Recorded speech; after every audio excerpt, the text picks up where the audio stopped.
Hello my student, welcome to back my channel Hriday Debraj একাডেমির পক্ষ থেকে সকলকে শুভেচ্ছা জানিয়ে আজ আমি তোমাদের সামনে শেয়ার করব অর্থাৎ ক্লাসে আমি পেজ নাম্বার 44 কোষে দেখি 3 সপ্তম শ্রেণীর যে গণিত চ্যাপ্টারটা আছে সেখান থেকে আমি আমার ছাত্রদের অনুরোধে আজকে এই ক্লাসেই আমি সমাধান করে দেখাবো। তোমরা অবশ্যই ভিডিওটি প্রথম থেকে শেষ পর্যন্ত দেখবে এবং ভালো লাগলে অবশ্যই লাইক, কমেন্ট, শেয়ার, সাবস্ক্রাইব করে দেবে। তাহলে তোমরা পরবর্তী ভিডিওগুলি খুব সহজে পেয়ে যাবে যেগুলো আমি পরবর্তীতে আপলোড করব। তো চলো কথা না বেরিয়ে শুরু করা যাক আজকের সেই পেজ নাম্বার 44 কোষে দেখি 3 সপ্তম শ্রেণীর 10, 11, 12, 13 নম্বর অঙ্কটির সমাধান পর্বে। ওকে, আমি কোষে দেখি 3 অর্থাৎ পেজ নাম্বার 44 থেকে 10, 11, 12, 13 অঙ্কটা সমাধান করব। ঠিক আছে, তোমরা ঠিকঠাক বুঝে নেবে। আর যদি কিছু জিজ্ঞাসা করা থাকে আমাকে জিজ্ঞেস করবে, কোনো বন্ধুকে ডিস্টার্ব করবে না। ওকে, দেখো 10 নম্বর অঙ্কটা কি বলেছে। দেখো প্রথমে আমরা এই 10 নম্বর অঙ্কটা করব। প্রথমে 10 নম্বর অঙ্কটা করছি। দেখো কি বলেছে, জল জমে বরফ হলে আয়তন 10% বাড়ে। তা জল যখন জমে বরফ হচ্ছে তখন আয়তনে কত বাড়ছে? 10% বাড়ে। ঠিক আছে, তাহলে আমাদের জলের আয়তন কত ছিল আগে জানতে হবে। তাহলে লিখবে কি, জলের আয়তন যখন 100 একক হয় তখন বরফের আয়তন কত বাড়ছে? 10% বাড়ছে। তাহলে বরফের আয়তন বাড়লে কত হবে? 110, মানে 100 সঙ্গে 10 যোগ হবে। বুঝতে পেরেছো তো? বেশ, তাহলে প্রথমে লিখবে যে জলের আয়তন 100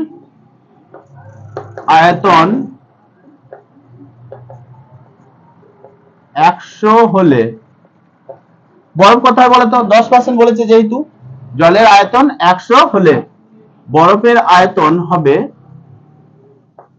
বরফের আয়তন কত পার্সেন্ট বৃদ্ধি বলেছে? 10%। তাহলে বরফের আয়তনটা তখন কত হবে ইচ্ছে বলতো? বরফের আয়তন হয়ে যাবে 100 প্লাস 10 সমান কত? 110 একক।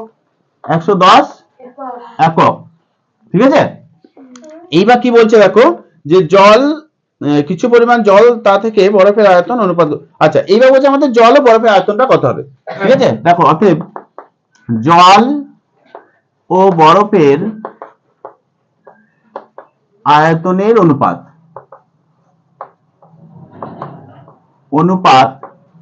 তাহলে কত হবে বলতো? জল কত ছিল? 100, আর বরফ কত ছিল? কত হয়েছে আমাদের? 110। তো ক্যালকুলেশন করে দাও, 0 0 কেটে গেল, তাহলে কত হলো? 10:11।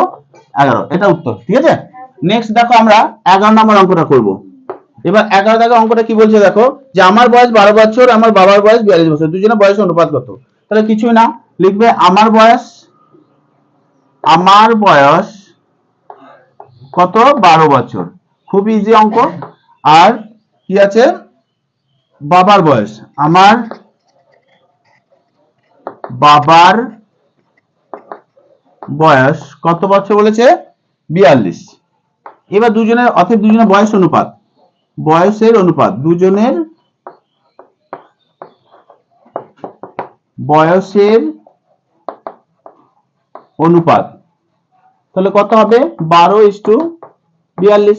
তো ক্যালকুলেশন করে দাও, 6 2 12 আর 6 7 42, 2:7। এটা হলো অ্যান্সার। নেক্সট দেখো আমরা 12 নম্বর অঙ্কটা করব। 12 নম্বর অঙ্কটা কি বলছে, যে প্রীতমের গল্পের বইয়ের পড়ার বই সংখ্যা অনুপাত আমাদের বলে দিয়েছে। তো আমরা লিখব যে প্রীতমের গল্পের বই ও পড়ার বইয়ের সংখ্যা অনুপাত 2:3 এবং প্রীতমের গল্পের বই 4টি হলে পড়ার বই কতগুলি। তো আমাদের বের করতে হবে। দেখো কিভাবে বের করছি, লেখো প্রীতমের গল্পের বই ও পড়ার বই সংখ্যা অনুপাত। প্রীতমের, কেউ কথা বলবে না, প্রীতমের গল্পের বই ও পড়ার বইয়ের সংখ্যার অনুপাত কত বলেছে? কথা বলবে না, সংখ্যার অনুপাত 2:5। এবার দেখো আমাদেরকে প্রীতমের গল্পের বই 4টি। খুব ঠান্ডা লাগছে, আইসক্রিম খাচ্ছিস নাকি? আস্তে, কথা নয়। তো এবার লিখো প্রীতমের, আচ্ছা প্রীতমের লেখা দরকার নেই, শুধু গল্পের বই। প্রীতম লেখা আছে একবার, আর বারবার লেখা দরকার নেই। গল্পের বই ডিভাইড বাই পড়ার বই আমরা এটাকে উল্টে দেবো অনুপাতটাকে, তাহলে কত হবে? 2/5। দেখো এখানে কোন বইটার সংখ্যা বলে দিয়েছে আমাদেরকে? গল্পের বই 4টি। তাহলে গল্পের বইয়ের জায়গায় আমরা কি লিখবো? 4। আর এখানে পড়ার বই সমান কত হবে 2/5। এবার আমাদেরকে কি বের করতে হবে, পড়ার বইটা বের করতে হবে। তাহলে পড়ার বই ইকুয়াল টু তাহলে কি হবে 4 গুণিত 5 গুণ করে দাও 20 হয়ে গেল।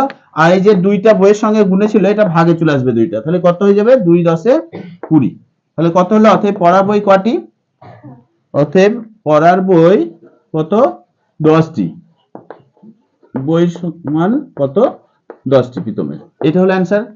নেক্সট দেখো 13 নম্বর অঙ্কটা, দেখো 13 নম্বর অঙ্কটা আমি এখানে করে দিচ্ছি। 13 নম্বর অঙ্কটা কি বলছে দেখো, মালা গাঁথার জন্য গাঁদা ও জবা ফুলের, তাহলে মোট ফুল কত, গাঁদা জবা ফুল নিয়ে 105টি। তাহলে আমরা প্রথমে কি লিখবো, মোট ফুল, মোট ফুল সমান কত 105টি। এটা একটু মার্ক করে দিই তাহলে বুঝতে সুবিধা হবে। মোট ফুল হচ্ছে 105টি। এবার দেখো জবা ও গাঁদা ফুলের সংখ্যা অনুপাত, জবা ও গাঁদা ফুল সংখ্যার অনুপাত। তো অনুপাতটা কত আছে লিখে নাও, অনুপাত কত আছে 3:4।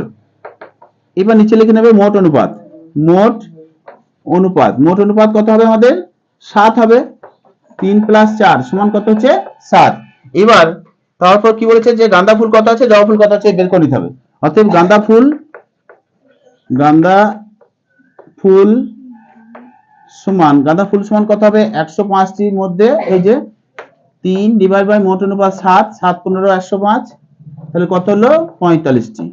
তাহলে 45টি কি বেরোলো গাঁদা ফুল। এবার জবা ফুল বের করে নাও, জবা ফুল সমান এই 105 ইন্টু তাহলে 4 বাই এই যে 4 বাই কত 7, তাহলে দেখো 7 15 105 এটাও জানি আমরা, তাহলে কত অ্যান্সার হলো 15 4 60টি। দি কি বলেছে আর কতগুলি জবা ফুল দিলে দুরকম ফুলের সংখ্যা অনুপাত হবে, আর কতগুলি, তাহলে কি করতে হবে আর কতগুলি মানে আমাদেরকে এটার সঙ্গে এটা বিয়োগ করে দেবে। আর কতগুলি লিখো, অতএব আর কতগুলি আমাদেরকে বিয়োগ করে নিতে হবে, 60 - 45 সমান 15টি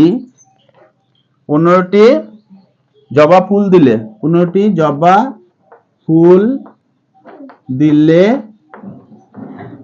দুরকম ফুলের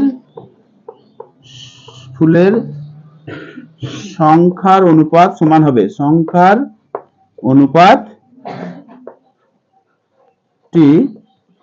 সমান হবে। এটা হলো অ্যান্সার। ঠিক আছে, তাহলে আজ এই পর্যন্ত আমি 4টা অঙ্ক করে দেখালাম, পরের দিন আবার করে দেখাবো। ওকে।